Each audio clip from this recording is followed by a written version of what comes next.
Swayam Prabha. Digital India. Educated India.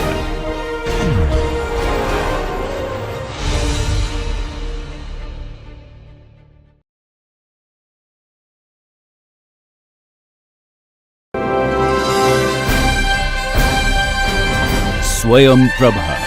Digital India. Educated India.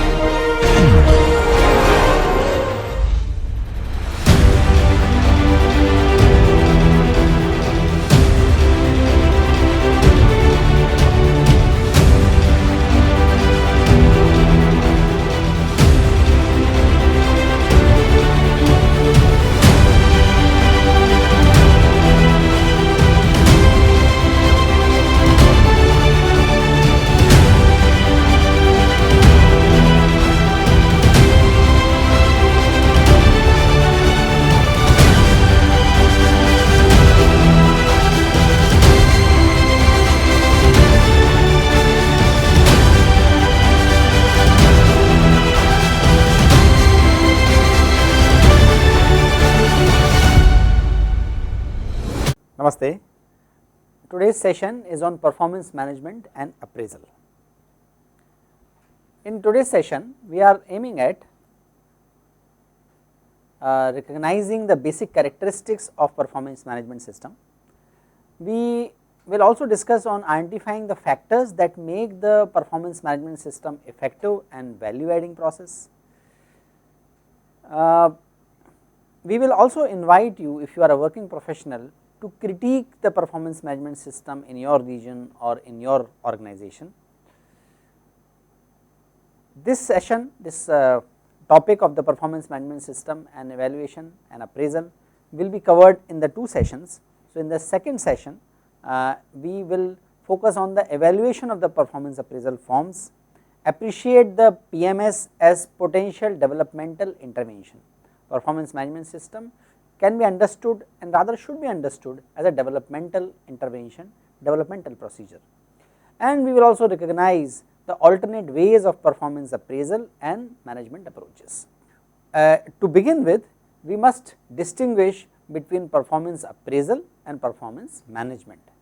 Performance appraisal is one component of performance management.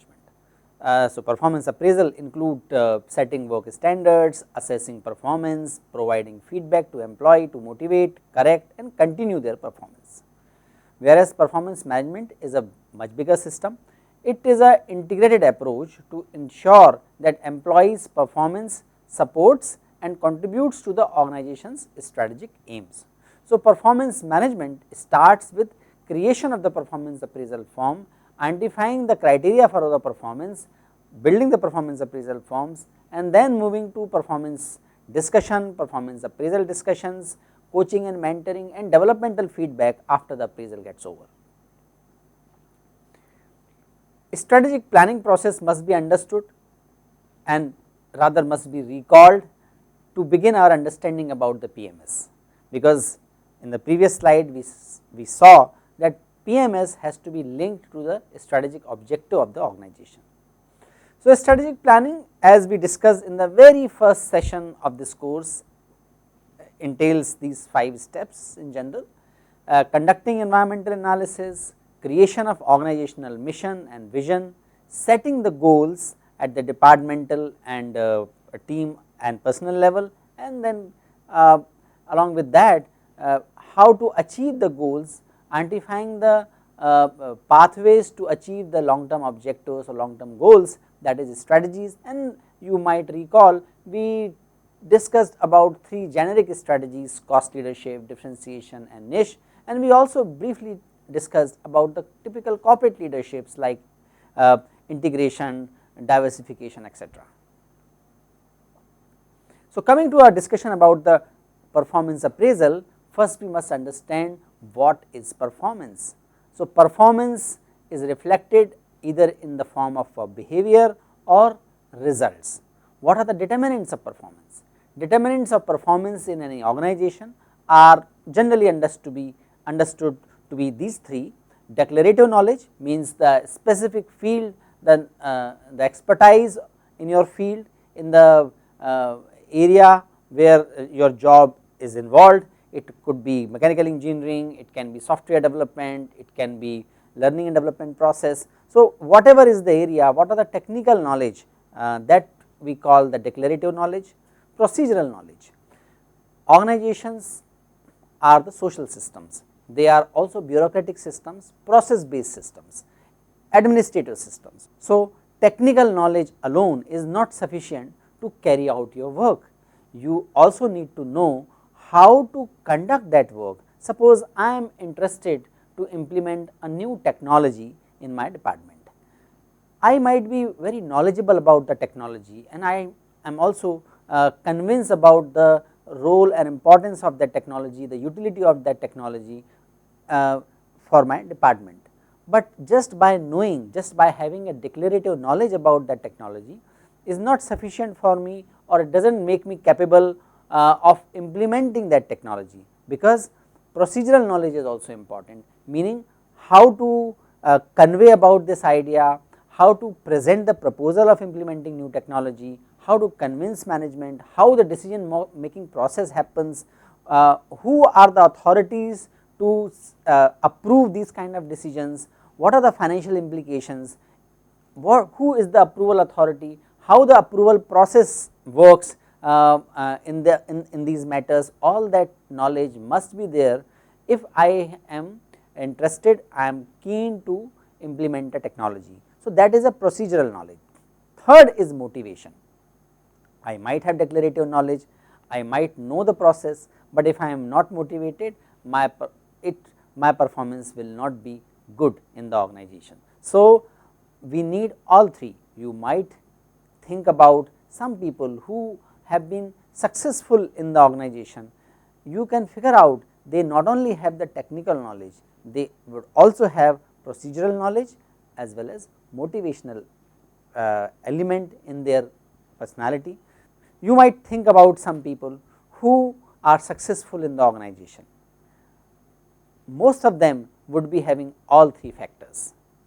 You can also think about some characters, you can also think about some people you might have seen in the organization who might have excellent declarative knowledge, but they are not able to implement their otherwise very good ideas, because they might not be having the correct procedural knowledge or knowledge about the administrative procedures to implement their ideas.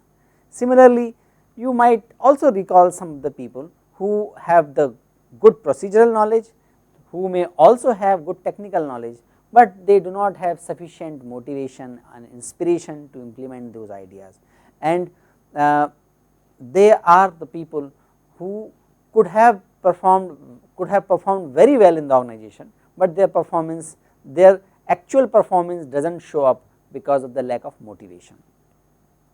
So, what is the implication for addressing performance problem? All the organizations, all managers are concerned about addressing the performance problems in their organization. They need to look at all these three things. They need to look at different people, different team members, and analyze where the inputs are required, where the gap is, which is causing lack of performance. It can be, in most of the cases, it can be located to any three of the domains of performance which we just discussed. Secondly, we must recognize that performance is a result of consistent practice. We need to continuously remind people about the performance criteria, and we need to direct the behavior of the people towards appropriate levels, the right criteria of the performance. Here I would like to quote the very famous pianist of our time, Horowitz, who says that if I do not practice for a day, I know it. If I do not practice for 2 days, my wife knows it, and if I do not practice for 3 days, the world knows it. So, excellence in the performance is a matter of practice, it is a matter of consistent involvement and observing our performance. There are different dimensions of performance. What are those dimensions? First is task performance, which varies across jobs, which is likely to be role prescribed and abilities, or you can say declarative and procedural knowledge are the antecedents of the task performance.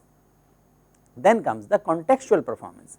Contextual performance are related to pro-social behavior, organization citizenship behavior, and these are fairly similar across the jobs, not likely to be role prescribed. You need to have the appropriate similar contextual performance like positivity, friendliness, openness for the feedback, quickness in the decision making, or logical reasoning. These are some of the contextual performance which remains similar, which remain relevant and similar across the jobs, and antecedents of these elements, the contextual performance element, are the personality. So, performance dimension has task performance and contextual performance. Task performance varies across the jobs, but contextual performance are similar across the jobs, at least at specific levels of the hierarchy within the organization. How we can measure the performance? We can measure performance based on traits, based on behavior, or based on results. Now, we will look at what are the situations where either of these three approaches or all three approaches are relevant and useful in measuring performance. We will not discuss the trait approach, because in most of the organization performance appraisal does not take place just based on the traits of the people. So, we will only look at the behavioral approach and result approach of the performance appraisal.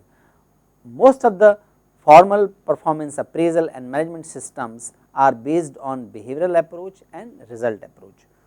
Trait approach might be relevant in very unique situations, and it is most important, and it is mostly followed at the time of recruitment.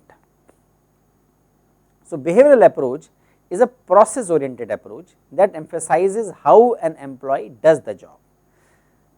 As the name suggests, it is not based on the outcomes of the performance, but it looks at how the employee behaves within the organization. So, behavioral approach is most appropriate when link between behavior and result is not obvious, when outcomes are distant. Some of the R&D work may have a very immediate result, but most of the R&D work is long term. In some of the jobs, the outcome is not very clear. For example, job of a counselor or job of a tutor. In these kind of jobs, outcomes are either very distant, or outcome is affected by many other things, many things other than the behavior, other than the input employee put in. So, in that case, poor results are due to cause beyond the performance control in many of the jobs. In those cases, it is useful to assess the performance of the incumbent based on the behavior, not based on the final result of his or her work. Result approach emphasizes on the outcomes and results produced by the employee. That means, it is most appropriate when workers are skilled in the needed behavior. When it is clear what is the skill required, and link between behavior and link between performance and the outcome is also strong and at least visible in the medium term, if not in the short term. Behavior and results when are obviously related, and results show a consistent improvement over time. There are many ways to do the job right, and if there are many ways of doing the jobs right, we can look at results and emphasize less on the behavior or the procedure. Whatever be the case, whatever be the approach, the goals must be set in the beginning of performance appraisal system. It is perhaps the most critical aspect of performance management system. Many of us know that goals must have this characteristic which is reflected, which is conveyed in the with the acronym of SMART. S, where S stands for specific or clearly stated desired results. M stands for measurable, measurable in answering how much, how much is to be achieved. Results, the goals also must be attainable and not too tough or too easy. They must be relevant to what's to be achieved, and time must be linked to goals. Goals generally have no meaning without clear reference to the time. Let us look at how the performance management system is perceived in the corporate world. So, this is the study conducted by McKinsey Global, and what they suggest is that more than half of the respondents says that performance management has not had a positive effect on performance, and this is a quite a large sample.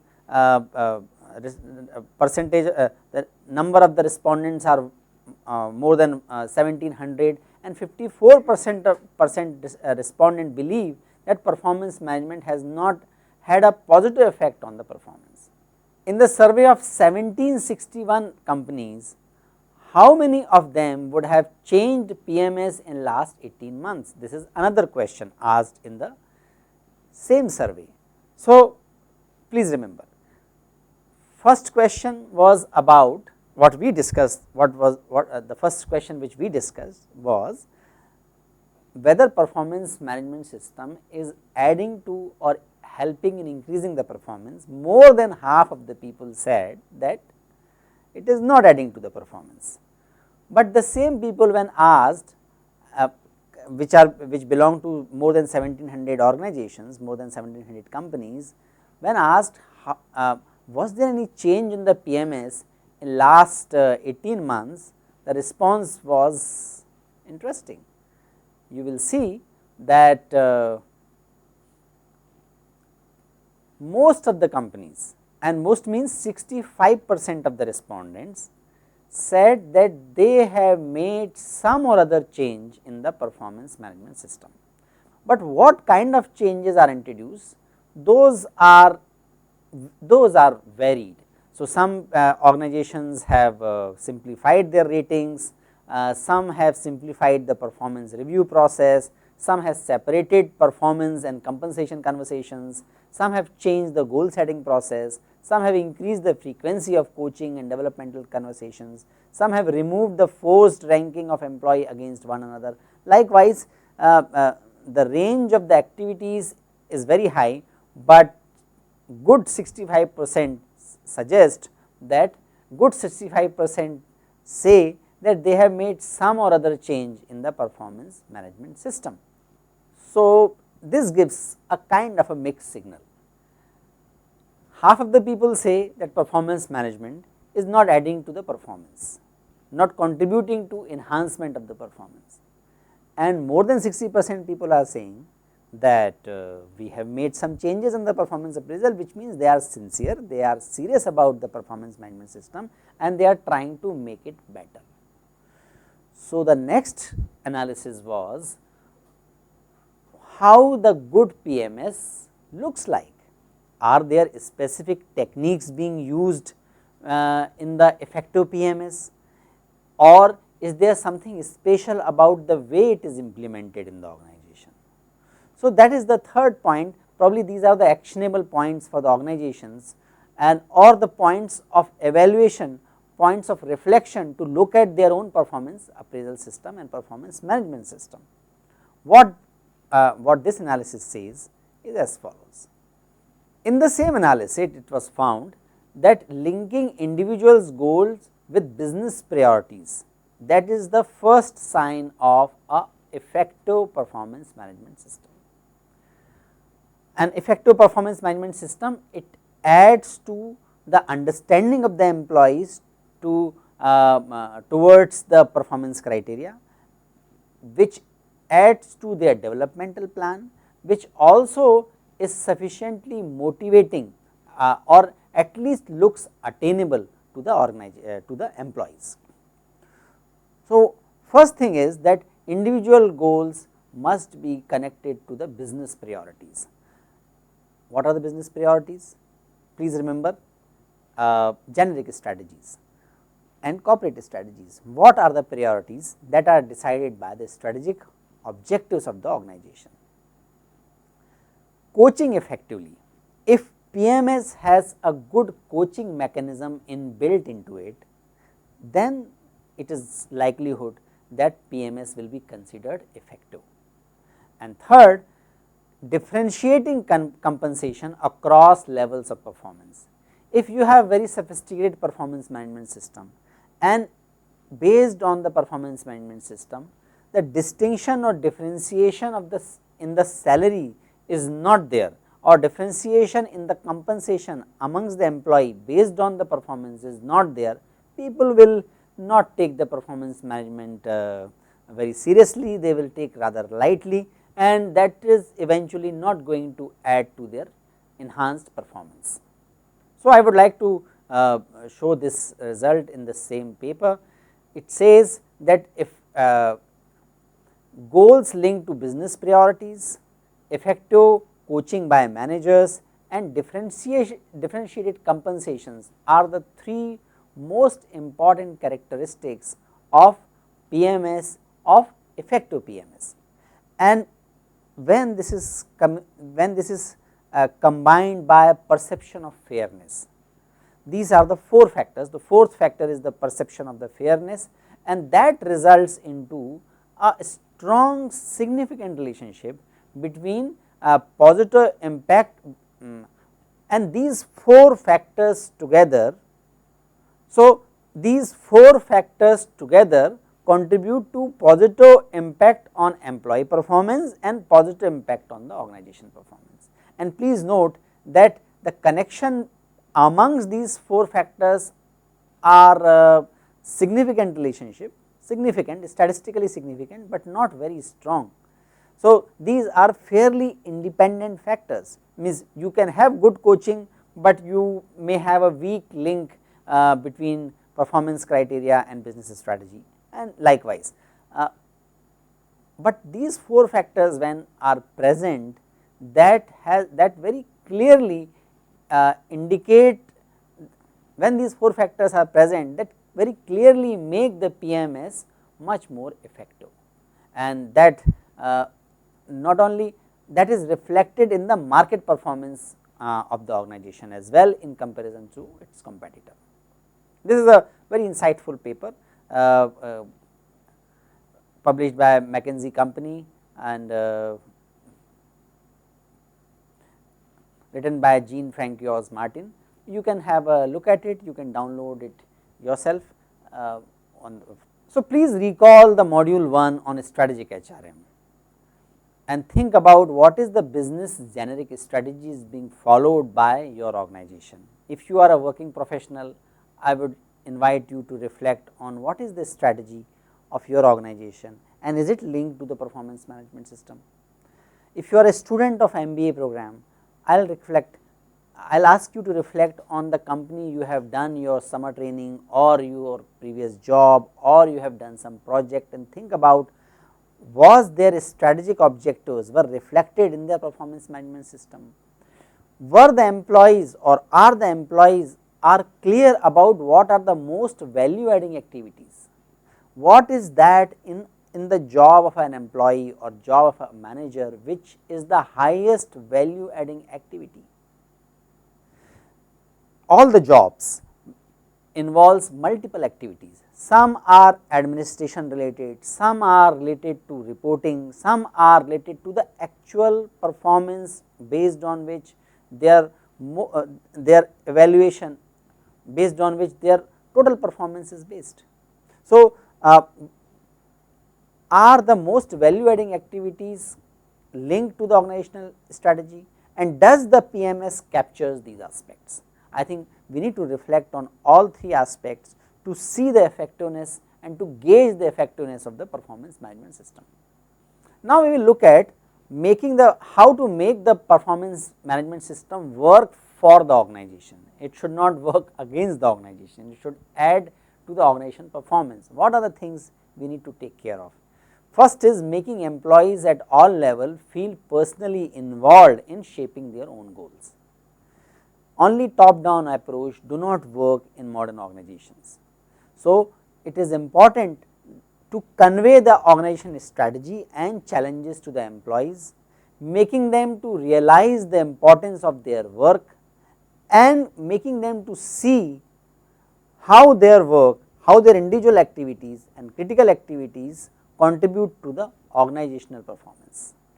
Second point about making the PMS work for organization is adapting the goals as often as needed. This is one of the best practices, one of the innovative practices being followed by some of the most admired company of our time like Microsoft, GE, Netflix, etc. They have developed the inbuilt flexibility within the organization for revisiting throughout the year about the performance goals. So, this process avoids the wasted effort by employees and prevents the goals from drifting into meaninglessness by year end. In a dynamic market situation and industry environment today, many goals may not be relevant by the end of the year, and many times managers have to focus on altogether something different in comparison to what was decided in the beginning of the performance cycle, if it is a yearly cycle. So, some of the companies and some of the most admired companies of our time have adapted or built their system as flexible. So, some of the most admired company of our time have built a flexibility in their system wherein people can redefine their performance management and performance goals multiple times during the year. Third point is managers need to develop and need to act as coaches. Much of the fairness and fidelity of the performance management procedures rest on the ability of managers to become effective coaches. That is the soft skill, that is a behavioral skill, but that has very tangible impact on employee motivation, employee performance and in turn organizational performance. So, management need to invest in making the managers better coaches for their team members. So, agility is the rule of the game. This is a volatile and uncertain world. Managers have to keep reweighing the measures as needed given the operating data. Technological environment and the economic environment both are changing very fast in the current times. So, in the context of those environmental challenges and opportunities, managers need to keep reweighing their performance criteria and similarly the performance criteria of their team members, and constantly need to have the constant developmental conversations and the conversations about reweighing the measures of the performance. We have already discussed about the competency building for coaching. Coaching, that is true that some people have the natural ability to coach others, to coach their team members, but that does not mean that coaching as a skill cannot be developed. In fact, amongst the most important competencies of the manager in current time is coaching, and it can be developed. I think this is a major recognition has happened in last 2 decades in the corporate world, that coaching is an important capability and it can be learned. There are so many international organizations like ICF, International Coach Federation, and 2-3 other international organizations, and affiliated to them are so many organizations which are dedicated to develop the coaches, and all that indicates that coaching as a competency can be developed, and we have already discussed that it is a very important capability for the managers in current times. Managers may develop the coaching capability, but those capabilities come to the use, those capabilities can be developed and are more useful only when organization culture is conducive for that. So, there has to be some mechanism, some procedure within the PMS itself which promote the behaviors, which promotes the developmental relationship like coaching and mentoring within the organization.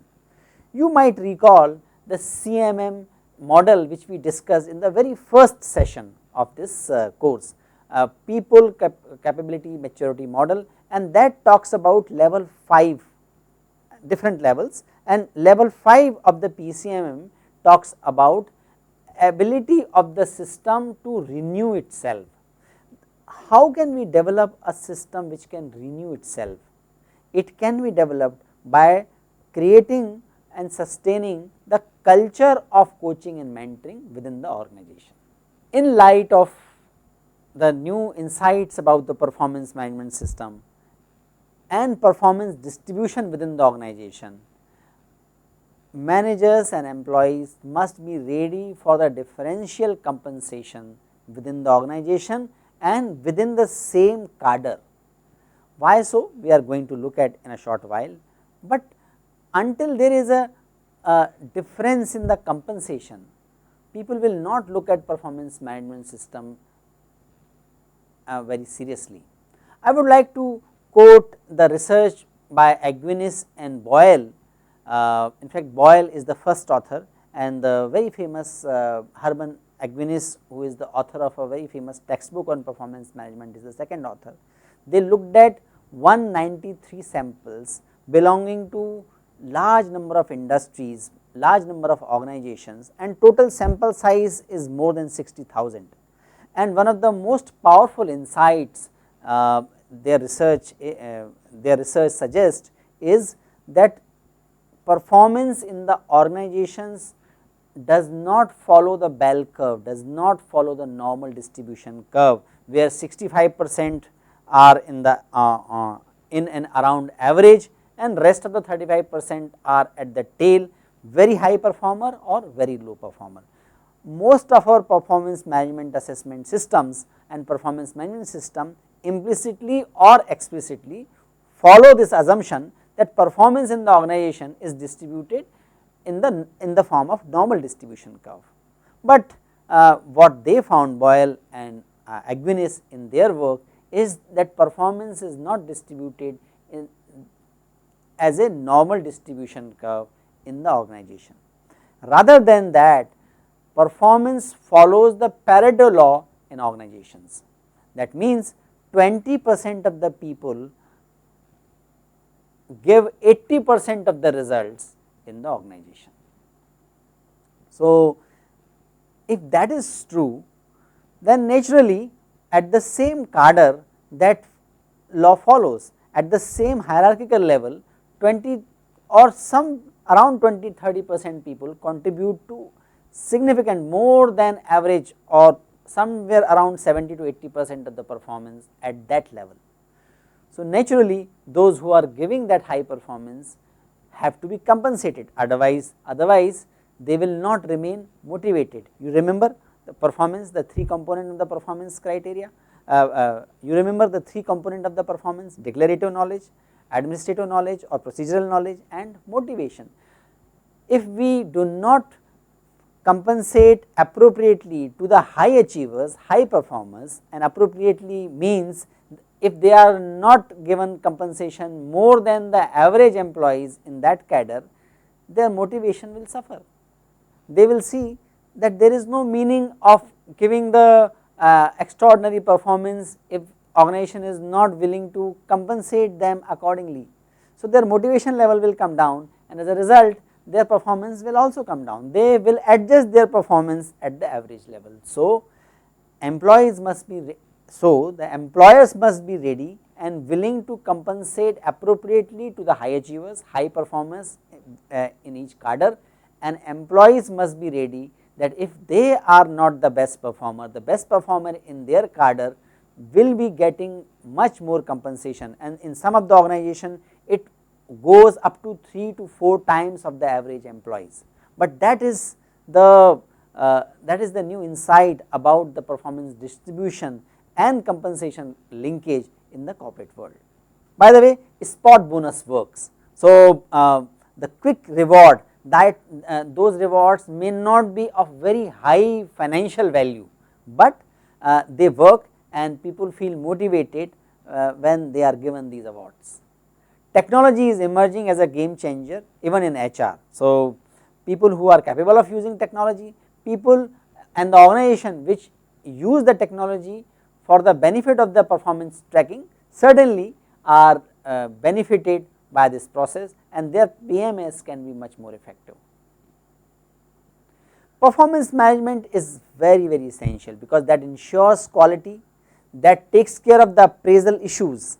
If we do not have if we do not take care of the appraisal issues, there is always a risk of lawsuits, and to keep the strategic focus intact in the organization.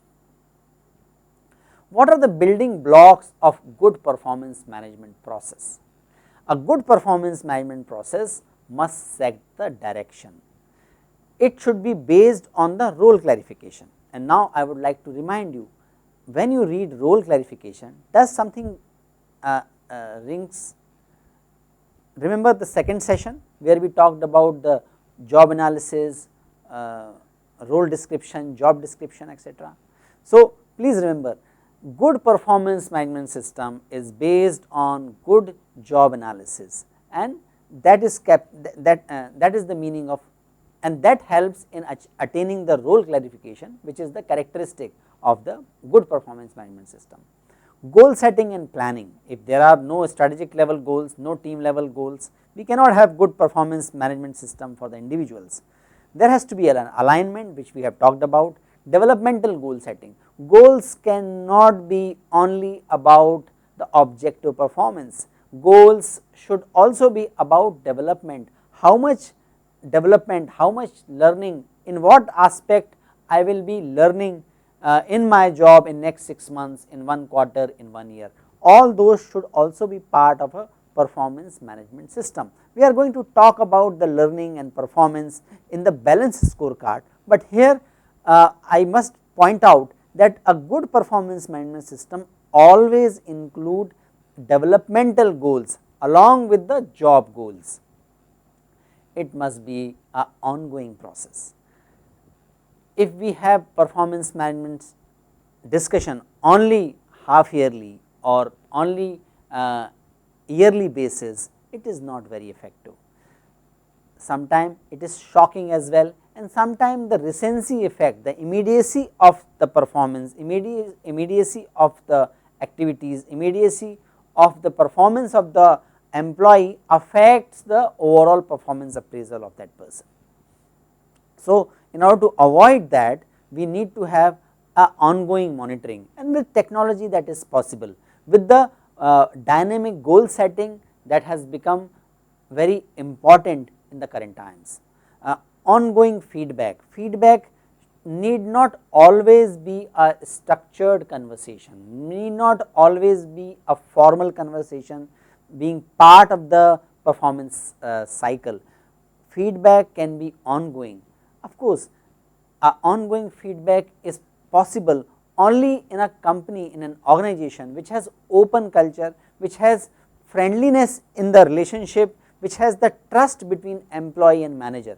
If openness and trust is not there amongst the employees and the managers, people will not give and receive good feedback, and that will make the PMS more of political exercise rather than a developmental exercise. So, with the openness and trust, organization can develop the culture wherein giving and receiving feedback is an ongoing process. Only giving feedback, not doing coaching is not a good thing to enhance the performance of the people. So, coaching is always part of a good and effective performance management process. So, reward, recognition and compensation are hard matters. There has to be a linkage between these and performance management system. Many organizations are though distinguishing the performance cycle and reward cycle. That is done with a good intention, because at times performance management and the whole performance conversation hovers around financial rewards and what next, how much employee expect the raise he or she should be given, and whether he should be promoted, she should be promoted or not. So, the most, when organizations saw that most of the conversations in the performance appraisal is about financial rewards or promotion, then they have distinguished the performance cycle and the financial reassessment cycle, financial compensation related cycle. At least the conversations were disconnected to keep the performance management as a developmental conversation. Nonetheless, performance management cannot be divorced totally from the reward and recognition and compensation. So, there has to be some logical connection between the PMS and these factors to make people look at PMS seriously, and to workflow, process control, return on investment management are also very important factors to make any performance management process effective. It has to be proper administrative process, it has to be integrated within the organizational processes, and we need to invest sufficiently to make the PMS system work. And investment is in the form of training the employees, investment in the form of communicating the meaning of performance management system, what is expected from the employees and the managers in the developmental conversation. All that investment is required to make the PMS effective and successful process. Supervisors have very important role in appraisal. They generally do the appraisal, we all know about it, must be fair with the basic appraisal techniques. So, fairness of the supervisors is perhaps the most important factor in the appraisal process. Secondly, they must understand and avoid the problem that can cripple the appraisal. We will discuss about what are the problems like leniency, strictness, halo effect, etc., but they must be aware of that, and that is what the return on the PMS process we were talking about, that organizations have to invest, HR department has to make effort to make people aware of the about the good practices or the best practices to be followed during the performance appraisal conversation and using the performance management system. They must know how to conduct the appraisal fairly. This is for the supervisors. An appraising performance is the basis for pay and promotion. It plays an integrative role in the performance management. It helps in correcting deficiencies and reinforcing good performance. It is useful in career planning, and this is one of the most important activities of the HR function. So, here we conclude our discussion about the characteristics of a good performance management system, and now we move on to the operational aspect of it, wherein we talk about the unrealistic appraisal first. Why we should bother about the operational aspect, why there is a need to look at the performance management system and process and activities so seriously. Why can't we just do the soft appraisal? We cannot afford, organizations cannot afford the soft appraisal. A practical challenge in the performance appraisal system and particularly performance appraisal process. Why people sometimes get into the soft appraisal? Many a time people avoid, many time managers avoid hard talks, data based conversations, more candid and assertive conversations with their employees in the performance appraisal. They do soft appraisal because of the fear of having to hire and train someone new. Training has a cost, hiring has a cost, so people want to avoid and do the sometimes do the unrealistic appraisal. Most of us do not like to have unpleasant reactions of appraisees. So, we do the soft appraisal, do not assertively talk about the performance based on the data. Appraisal process that is not conducive to the candor, that is why also if the appraisal process itself is not conducive, then also people end up doing the soft appraisal. but there are hazards of the soft appraisal.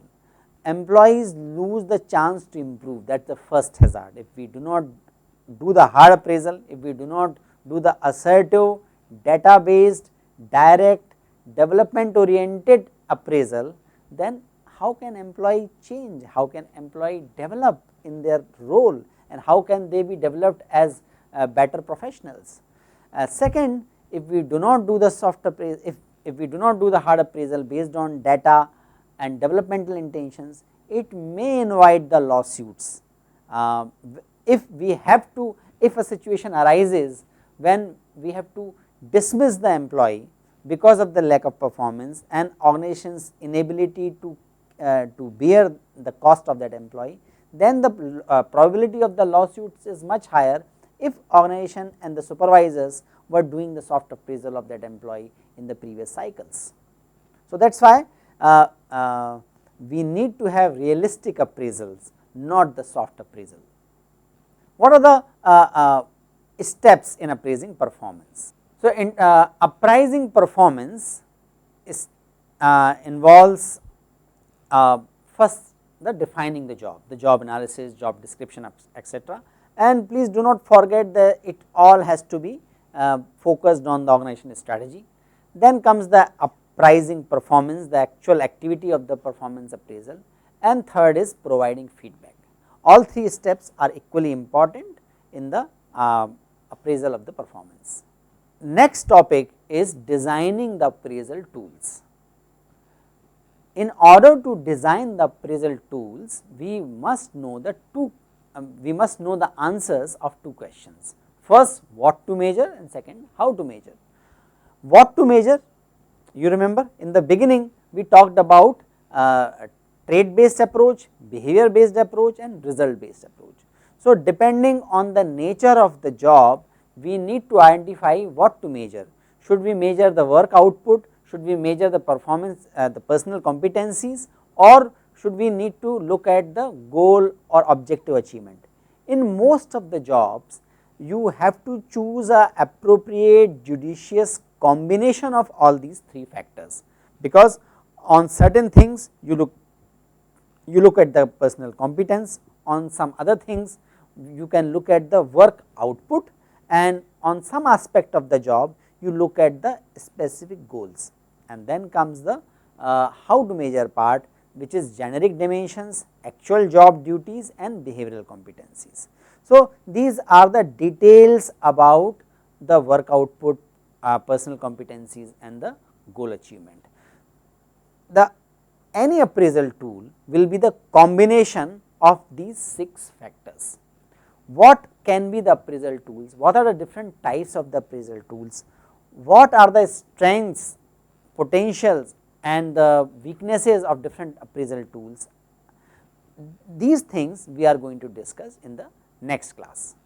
Thank you very much.